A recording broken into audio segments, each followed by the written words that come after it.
Bayangkan suatu hari manusia terbangun, dan dunia tidak lagi terasa aman. Tembok yang selama ribuan tahun menahan kehancuran akhirnya runtuh, dan dari baliknya keluar makhluk dengan jumlah yang tak terhitung, menyebar ke seluruh penjuru bumi, seperti banjir yang tak bisa dihentikan. Kota-kota runtuh, sungai mengering, dan manusia berlarian tanpa arah, bukan karena perang biasa, tetapi karena tanda besar akhir zaman telah dimulai. Mereka bukan legenda dan bukan pula kisah dongeng. Nama mereka telah disebut dalam Al-Quran dan diperingatkan langsung oleh Rasulullah, kaum perusak yang sejak dahulu dikurung oleh kehendak Allah, terus menggali setiap hari, menunggu satu izin untuk keluar dan melanda dunia. Mereka lah Ya'juj dan Ma'juj. Ketika mereka muncul, tidak ada senjata yang mampu menghentikan langkah mereka. Tidak ada tembok yang cukup tinggi untuk melindungi manusia, dan tidak ada tempat aman kecuali berlindung kepada Allah. Hingga kaum beriman hanya bisa mengangkat tangan dan berdoa di tengah kepanikan dan kehancuran. Kisah ini bukan sekadar cerita menakutkan, tetapi peringatan keras bagi manusia yang merasa dunia ini abadi. Karena Ya'juj dan Ma'juj hanyalah satu dari banyak tanda bahwa hari kiamat semakin dekat. Dan pertanyaannya bukan lagi apakah itu akan terjadi, tetapi apakah kita siap menghadapinya.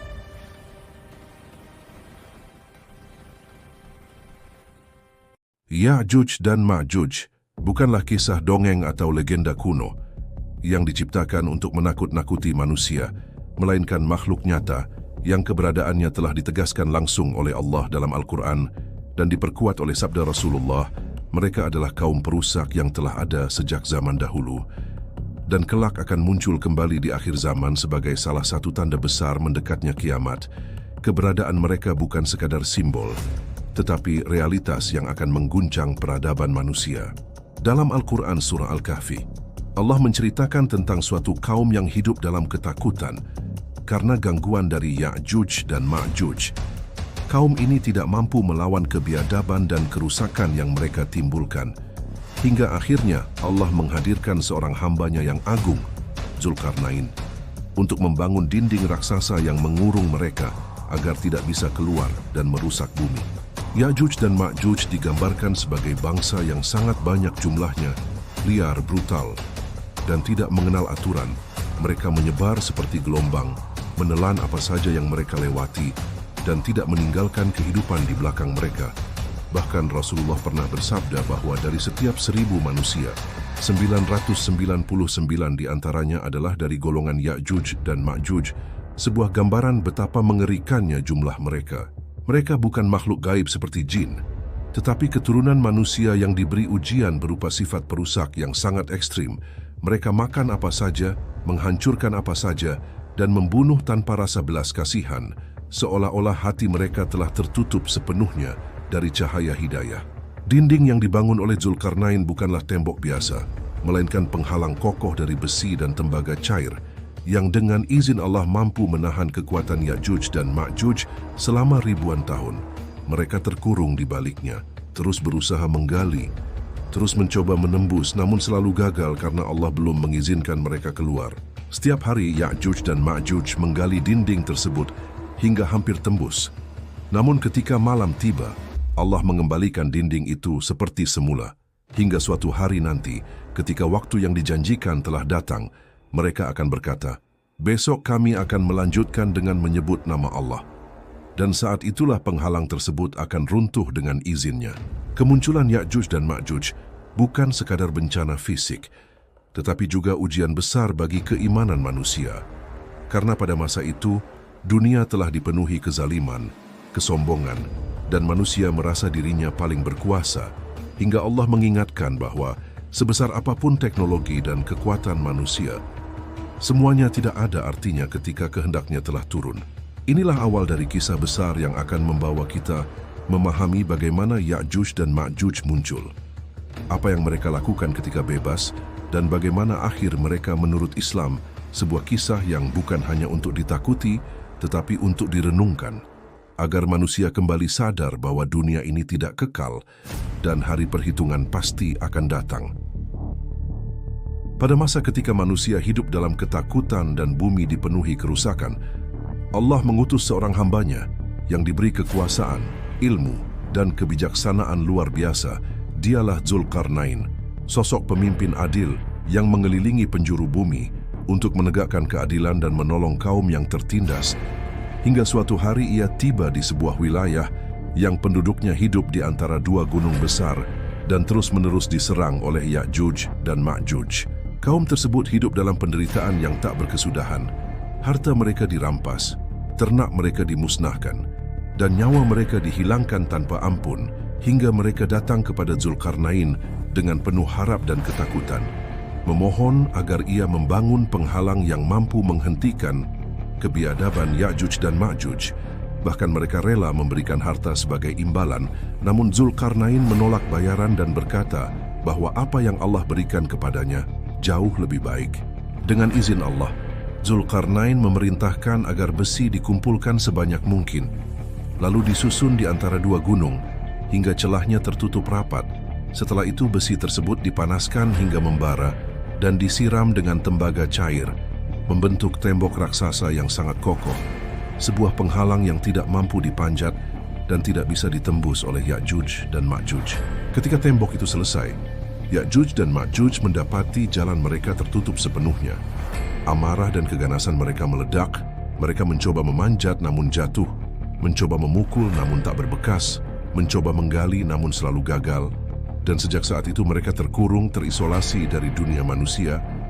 Namun sifat perusak mereka tidak pernah padam. Hari demi hari, tahun demi tahun, bahkan abad demi abad berlalu, Ya'juj dan Ma'juj tidak pernah berhenti menggali tembok tersebut. Mereka bekerja tanpa lelah, mengikis sedikit demi sedikit, hingga hampir tembus. Namun setiap kali malam tiba, Allah mengembalikan tembok itu seperti semula, seakan tidak pernah disentuh. Sebuah bukti bahwa tidak ada kekuatan yang mampu melampaui kehendaknya. Dalam hadits Rasulullah disebutkan bahwa setiap hari Ya'juj dan Ma'juj menggali tembok itu. Hingga ketika mereka hampir berhasil, pemimpin mereka berkata, "Kita lanjutkan besok," tanpa mengucapkan insya Allah. Maka keesokan harinya, tembok itu kembali kokoh. Hingga suatu hari nanti, ketika waktu yang dijanjikan telah dekat, mereka akan mengatakan, "Besok kita lanjutkan insya Allah." Dan pada hari itulah, tembok tersebut akan runtuh dengan izin Allah. Terkurungnya Ya'juj dan Ma'juj bukan berarti dunia aman selamanya.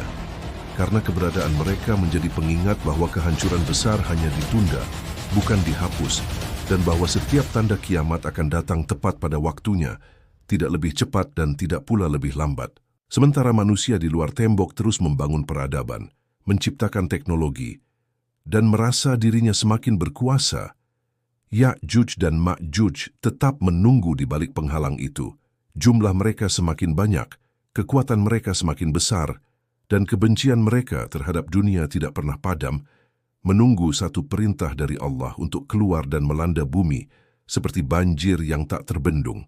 Inilah fase panjang di mana dunia berada dalam ilusi keamanan. Manusia lupa bahwa ada ancaman besar yang tersembunyi, bahwa tembok itu bukanlah simbol kekuatan manusia, melainkan bukti kasih sayang Allah yang menahan kehancuran hingga waktu yang telah ditetapkan. Dan ketika saat itu tiba, tidak ada satu pun yang mampu menghalangi takdirnya. Waktu terus berjalan hingga dunia memasuki fase akhir zaman, sebuah masa di mana kezaliman merajalela, manusia tenggelam dalam kesombongan, dan keimanan semakin menipis. Pada saat itulah tanda-tanda besar mulai bermunculan satu persatu, seakan alam semesta sedang bersiap menyambut peristiwa yang telah lama dijanjikan oleh Allah, yaitu keluarnya Ya'juj dan Ma'juj. Di balik tembok raksasa yang telah berdiri selama ribuan tahun, Ya'juj dan Ma'juj terus menggali tanpa henti. Suara gesekan besi dan batu menggema di ruang sempit mereka. Amarah dan kebencian memenuhi dada. Hingga akhirnya, pada suatu hari yang telah ditetapkan, mereka menggali tembok itu dan mendapati celah yang tidak kembali seperti semula ketika malam tiba. Sebuah pertanda bahwa izin Allah telah turun. Pemimpin mereka pun berkata dengan penuh keyakinan, "Besok kita lanjutkan insya Allah." Dan ketika pagi datang, tembok itu tidak lagi utuh. Retakan besar terbuka, dan penghalang yang selama ini menahan mereka runtuh sepenuhnya, seakan tidak pernah ada, membuat Ya'juj dan Ma'juj berhamburan keluar seperti air bah yang meluap dari bendungan. Keluarnya Ya'juj dan Ma'juj bukanlah peristiwa biasa, tetapi bencana global yang mengguncang seluruh penjuru bumi. Mereka turun dari tempat-tempat tinggi, menyebar ke berbagai arah. Jumlah mereka tak terhitung, langkah mereka menggetarkan tanah, dan teriakan mereka memecah keheningan dunia, membuat manusia yang melihatnya diliputi rasa takut yang belum pernah dirasakan sebelumnya. Manusia berlarian tanpa arah, kota-kota berubah menjadi lautan kepanikan, pertahanan runtuh dalam sekejap. Karena tidak ada senjata yang mampu menghentikan gelombang Ya'juj dan Ma'juj, mereka menyerbu tanpa strategi, tanpa belas kasihan, hanya membawa kehancuran dan kematian dimanapun mereka lewat. Dalam hadits disebutkan bahwa Ya'juj dan Ma'juj akan melewati Danau Tabariyah dan meminum airnya hingga habis. Hingga orang terakhir dari mereka berkata, "Dulu di sini pernah ada air," sebuah gambaran betapa dahsyatnya jumlah dan kerakusan mereka, hingga sumber kehidupan pun lenyap dalam sekejap. Mereka membunuh manusia, menghancurkan tanaman, memakan apa saja yang mereka temui. Bahkan mereka menembakkan panah ke langit, dan panah itu kembali dengan noda darah sebagai ujian dan fitnah besar bagi manusia. Seolah-olah mereka merasa telah mengalahkan seluruh penghuni bumi dan langit. Pada saat itu, manusia benar-benar tidak berdaya, tidak ada tempat aman, tidak ada perlindungan. Hingga kaum mukmin diperintahkan untuk berlindung dan mengasingkan diri, membawa keluarga mereka ke tempat-tempat tinggi sambil terus berdoa dan bertawakal kepada Allah, karena hanya kepadanya lah pertolongan bisa diharapkan. Keluarnya Ya'juj dan Ma'juj menjadi bukti bahwa ketika Allah menghendaki sesuatu, maka tidak ada satu pun kekuatan di bumi yang mampu menolaknya, dan bahwa sebesar apapun peradaban manusia, semuanya bisa runtuh dalam waktu yang sangat singkat. Inilah awal dari masa tergelap umat manusia, sebuah fase di mana bumi dipenuhi kerusakan, ketakutan dan keputusasaan, sebelum akhirnya Allah menunjukkan kekuasaannya dengan cara yang tidak pernah dibayangkan oleh siapapun. Ketika Ya'juj dan Ma'juj telah menyebar ke seluruh penjuru bumi, dunia benar-benar berubah menjadi tempat yang asing dan menakutkan. Kota-kota besar yang dahulu gemerlap kini sunyi dan hancur. Suara tangisan dan jeritan terdengar di mana-mana, dan manusia menyadari bahwa tidak ada satupun kekuatan yang mampu menghentikan gelombang kehancuran ini. Pada masa itu, kaum mukmin hidup dalam kondisi yang sangat berat. Mereka terpaksa mengungsi, meninggalkan rumah, harta, dan segala yang mereka miliki. Mereka berlindung di gunung-gunung, di tempat-tempat tinggi, sambil membawa keluarga mereka, menahan lapar dan haus. Karena semua sumber kehidupan telah dirusak oleh Ya'juj dan Ma'juj. Dalam keadaan terdesak tersebut, harta tidak lagi bernilai. Emas dan perak tidak bisa menyelamatkan nyawa. Bahkan dalam hadits disebutkan bahwa satu kepala sapi pada saat itu lebih berharga daripada 100 dinar, karena kelaparan telah mencapai titik paling parah yang pernah dialami manusia. Nabi Isa alaihissalam, yang telah diturunkan Allah ke bumi sebagai tanda besar akhir zaman, berada bersama kaum mukmin, memimpin mereka dalam kesabaran dan doa, menguatkan hati mereka agar tidak berputus asa, meskipun kenyataan di hadapan mata sangatlah mengerikan. Ya'juj dan Ma'juj terus melakukan kerusakan tanpa henti. Mereka membunuh siapa saja yang mereka temui, memusnahkan tanaman dan hewan, hingga bumi seakan kehilangan ruh kehidupan, dan manusia yang tersisa hanya bisa menyaksikan kehancuran sambil menunggu pertolongan dari Allah. Dalam puncak keputusasaan itulah, Nabi Isa alaihissalam dan kaum mukmin mengangkat tangan mereka ke langit. Memohon dengan doa yang penuh tangisan dan harapan, mereka menyadari bahwa tidak ada lagi jalan keluar kecuali pertolongan langsung dari Allah, karena semua usaha manusia telah gagal total. Doa-doa itu menggema di langit, menembus batas dunia, menjadi bukti ketundukan manusia di hadapan Sang Pencipta, sebuah pengakuan bahwa selama ini manusia terlalu sombong, merasa mampu menguasai bumi, padahal satu makhluk ciptaan Allah saja sudah cukup untuk melumpuhkan seluruh peradaban. Allah yang Maha Mendengar pun mengabulkan doa tersebut. Namun pertolongannya datang dengan cara yang sama sekali tidak disangka-sangka oleh manusia, bukan dengan pasukan besar, bukan dengan senjata canggih, tetapi dengan makhluk kecil yang tak pernah diperhitungkan. Allah mengirimkan penyakit berupa ulat kecil yang menyerang leher Ya'juj dan Ma'juj. Makhluk-makhluk perusak itu mati serentak dalam satu malam, bergelimpangan seperti bangkai belalang. Tubuh mereka menutupi bumi sejauh mata memandang, sebuah akhir yang hina bagi kaum yang selama ini merasa paling kuat. Ketika pagi tiba, dunia terdiam. Tidak ada lagi suara teriakan, tidak ada lagi langkah menggetarkan tanah, hanya kesunyian yang menyelimuti bumi, dan kaum mukmin perlahan turun dari tempat persembunyian mereka dengan hati penuh waspada, tidak percaya bahwa ancaman itu benar-benar telah berakhir. Namun ujian belum selesai karena bangkai Ya'juj dan Ma'juj menimbulkan bau busuk yang sangat menyengat. Udara menjadi tercemar dan manusia tidak mampu membersihkannya dengan kekuatan mereka sendiri. Hingga kembali Nabi Isa alaihissalam dan kaum mukmin berdoa kepada Allah agar diberikan jalan keluar. Allah pun mengirimkan burung-burung besar yang membawa bangkai Ya'juj dan Ma'juj, lalu membuangnya ke tempat yang telah Allah kehendaki. Setelah itu Allah menurunkan hujan lebat yang membersihkan bumi, mencuci sisa-sisa kehancuran, dan mengembalikan kesegaran alam. Setelah semua itu, bumi memasuki fase ketenangan yang belum pernah dirasakan sebelumnya. Tumbuhan tumbuh dengan subur, keberkahan turun dari langit dan bumi, dan manusia hidup dalam kedamaian, seolah-olah dunia diberi kesempatan terakhir sebelum benar-benar menuju akhir. Kisah ini menjadi pengingat yang sangat kuat bahwa pertolongan Allah selalu datang pada saat manusia benar-benar berserah, dan bahwa kehancuran terbesar sekalipun berada sepenuhnya di bawah kendalinya, bukan untuk menakut-nakuti semata, tetapi untuk menyadarkan manusia agar kembali kepadanya. Setelah Allah memusnahkan Ya'juj dan Ma'juj dan membersihkan bumi dari bangkai serta bau kehancuran yang mereka tinggalkan, dunia memasuki fase yang belum pernah dirasakan manusia sebelumnya, sebuah masa ketenangan yang datang setelah badai besar akhir zaman berlalu.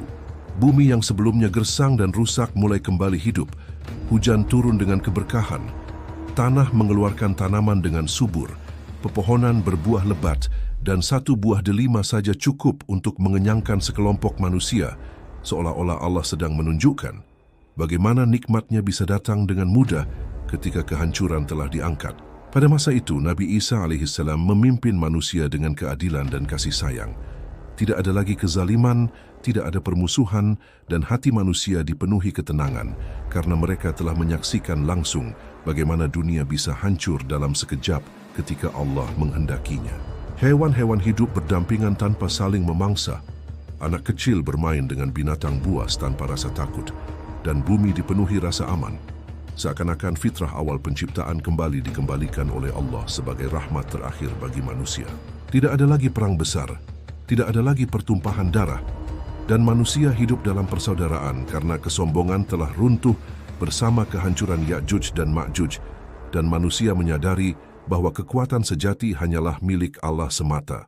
Namun ketenangan ini bukan berarti dunia akan berlangsung selamanya, karena semua yang ada di bumi tetap bersifat sementara, dan masa damai ini adalah fase terakhir sebelum tanda-tanda akhir lainnya bermunculan. Pada masa itu kekayaan melimpah, namun tidak lagi diperebutkan, karena hati manusia telah kenyang oleh iman, bukan oleh harta, dan dunia terasa kecil di mata mereka yang telah melihat kedahsyatan akhir zaman.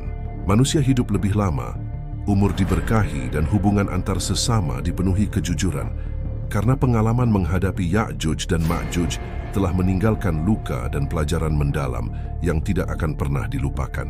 Meskipun demikian, Allah telah menetapkan bahwa ketenangan ini hanya sementara, karena setelah masa Nabi Isa alaihissalam berlalu, manusia perlahan akan kembali lalai. Generasi baru akan tumbuh tanpa menyaksikan langsung kengerian yang telah terjadi, dan perlahan iman kembali melemah. Kisah dunia setelah Ya'juj dan Ma'juj mengajarkan bahwa sebesar apapun nikmat yang Allah berikan, manusia tetap diuji dengan waktu. Apakah mereka mampu menjaga iman dan ketaatan atau kembali tenggelam dalam kelalaian? Inilah ketenangan terakhir yang Allah berikan kepada manusia. Sebuah jeda sebelum tirai dunia benar-benar ditutup, dan sebelum tanda akhir yang paling dahsyat akhirnya datang menghampiri seluruh makhluk. Kisah munculnya Ya'juj dan Ma'juj bukan sekadar rangkaian peristiwa mengerikan yang akan terjadi di akhir zaman, tetapi sebuah peringatan besar dari Allah untuk seluruh manusia sepanjang masa, agar mereka menyadari betapa rapuhnya dunia dan betapa kecilnya manusia di hadapan kekuasaannya. Ya'juj dan Ma'juj mengajarkan bahwa kehancuran tidak selalu datang dari sesuatu yang terlihat besar dan megah, karena Allah mampu menghancurkan kaum yang paling ganas hanya dengan makhluk kecil yang tak terlihat oleh mata, sebagai bukti bahwa kekuatan sejati bukan pada jumlah senjata atau teknologi, melainkan sepenuhnya berada di tangan Allah. Manusia seringkali tertipu oleh kemajuan zaman, merasa aman dengan tembok tinggi, senjata canggih, dan sistem pertahanan yang rumit. Padahal kisah ini menunjukkan bahwa satu perintah Allah saja cukup untuk meruntuhkan semua bentuk perlindungan yang dibanggakan manusia. Ketika Ya'juj dan Ma'juj keluar, dunia berada di puncak kesombongan. Manusia merasa mampu mengendalikan segalanya. Namun dalam waktu singkat, semua itu berubah menjadi ketakutan, kepanikan, dan keputusasaan, hingga akhirnya manusia kembali menyadari bahwa hanya kepada Allah lah tempat bergantung yang sejati. Hikmah terbesar dari kisah ini adalah bahwa pertolongan Allah selalu datang ketika manusia benar-benar berserah, bukan ketika manusia merasa kuat, tetapi ketika mereka mengakui kelemahan mereka dengan tulus, sebagaimana doa Nabi Isa alaihissalam dan kaum mukmin yang dikabulkan pada saat tidak ada lagi harapan duniawi. Kisah Ya'juj dan Ma'juj juga menjadi pengingat bahwa waktu adalah ujian yang paling halus, karena meskipun manusia telah menyaksikan kehancuran besar, generasi berikutnya bisa saja melupakannya, kembali lalai, dan mengulangi kesalahan yang sama, hingga akhirnya peringatan itu kehilangan maknanya. Allah tidak menceritakan kisah ini dalam Al-Quran dan hadits tanpa tujuan, karena setiap detailnya mengandung pelajaran tentang iman, kesabaran, tawakal, dan bahaya kesombongan, serta peringatan bahwa dunia ini hanyalah tempat singgah sementara. Manusia yang memahami kisah ini seharusnya tidak hanya merasa takut, tetapi juga terdorong untuk memperbaiki diri, memperkuat iman, dan mempersiapkan bekal untuk akhirat, karena Ya'juj dan Ma'juj hanyalah salah satu dari sekian banyak tanda bahwa hari kiamat pasti akan datang. Ketika kiamat benar-benar tiba, tidak ada lagi kesempatan untuk kembali, tidak ada lagi penyesalan yang berguna, dan tidak ada lagi perlindungan kecuali rahmat Allah, sehingga kisah ini menjadi seruan agar manusia tidak menunda taubat dan kebaikan.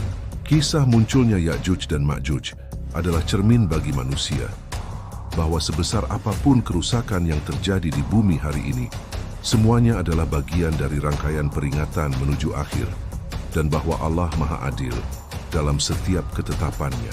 Pada akhirnya dunia akan berakhir, manusia akan dikumpulkan, dan setiap amal akan diperhitungkan, sehingga kisah ini bukan untuk ditakuti semata, tetapi untuk dijadikan pengingat agar manusia hidup dengan kesadaran bahwa setiap langkah, setiap pilihan, dan setiap perbuatan akan dimintai pertanggungjawaban. Inilah penutup dari kisah besar Ya'juj dan Ma'juj, sebuah kisah tentang kehancuran dan kebangkitan, tentang keputusasaan dan pertolongan, serta tentang betapa agungnya kekuasaan Allah di atas segala sesuatu agar manusia yang masih hidup hari ini tidak terbuai oleh dunia, tetapi bersiap menghadapi hari yang pasti akan datang.